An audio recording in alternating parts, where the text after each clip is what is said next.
इस वक्त की बड़ी खबर, सीबीएसई 12वीं की परीक्षा रद्द करने को लेकर महत्वपूर्ण फैसला हुआ है। पीएम के साथ बैठक में ये महत्वपूर्ण फैसला लिया गया है, जिस पर जबरदस्त तरीके से बैठक चल रही थी और कहा जा रहा था कि ये इस वक्त चल रही बैठक अंतिम निर्णायक बैठक के तौर पर सामने आएगी। और इस वक्त प्रधानमंत्री की इस बैठक से जुड़ी हुई बेहद महत्वपूर्ण खबर आ रही है।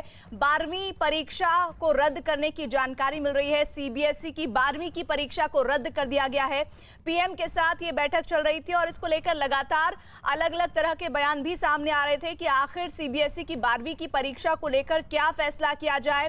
क्या ये ऑनलाइन परीक्षाएं की जाएं या फिर इन्हें रद्द किया जाए या फिर बच्चों को सेंटर्स में भेजकर ये परीक्षाएं हों। अमिताभ सिन्हा हमारे साथ, हमारे सहयोगी, इस खबर पर जुड़ रहे हैं। अमिताभ, बेहद महत्वपूर्ण खबर इस लिहाज से क्योंकि बच्चे लगातार इंतजार कर रहे थे सीबीएसई 12वीं की बोर्ड की परीक्षाओं को लेकर।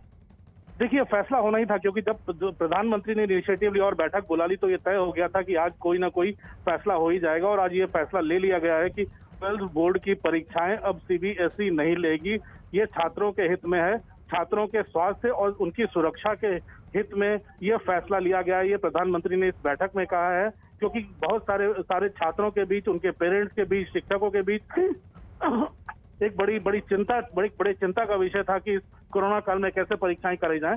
इसलिए ये फैसला लिया गया। और सबसे बड़ी बात है कि एक जो अनसर्टेन कंडीशंस जो पूरे देश में चल रहे हैं कोविड को लेकर, उसके बाद ये फैसला लिया गया। तो जाहिर तौर पर एक फैसला है जिसको लेकर प्रधानमंत्री बड़े चिंतित थे और उन्होंने बैठक लेकर इसको रद्द कर दिया है। जी, लेकिन अमिताभ, साथ ही ये भी जानकारी दीजिएगा कि फिलहाल ये 12वीं की परीक्षाएं रद्द की गई हैं। कुछ और पॉइंटर्स जो इस बैठक से संबंधित, जो उन परिवार के सदस्यों को बहुत ज्यादा मददगार हों जिनके बच्चे 12वीं के इस वक्त परीक्षा के लिए तैयारी कर रहे थे, कुछ और जानकारियां इस मीटिंग से? देखिए, इस बैठक में ये काफी चर्चा हुई है तमाम चीजों पर। यह फैसला लिया गया है कि अब सीबीएसई अब कदम उठाएगा जो कि 12th के रिजल्ट को कंपाइल करने के लिए जो छात्र एग्जाम नहीं दे पाएंगे उस पर उनको वेल डिफाइंड ऑब्जेक्टिव क्राइटेरिया की तरह से टाइम बाउंड मैनर में इन बच्चों के रिजल्ट की तैयारी की जाएगी। तो एक फॉर्मूला तैयार हुआ है एकेडमिक कैलेंडर का, जो कि बिना परीक्षा लिए हुए कैसे इन छात्रों की मार्किंग की जा सके।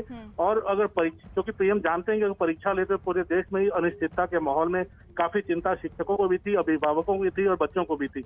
इसलिए एक कोशिश है कि बच्चों को सुरक्षित रखा जाए और बच्चों को सीबीएसई को ये निर्देश दिए गए कि उनके जो एक क्राइटेरिया के तहत उनको टाइम बाउंड मैनर में उनके नतीजे बता दिए जाए। जी बिल्कुल, और छात्रों की सुरक्षा सरकार की प्राथमिकता है, ये इस फैसले से बिल्कुल साबित होता हुआ नजर आ रहा है।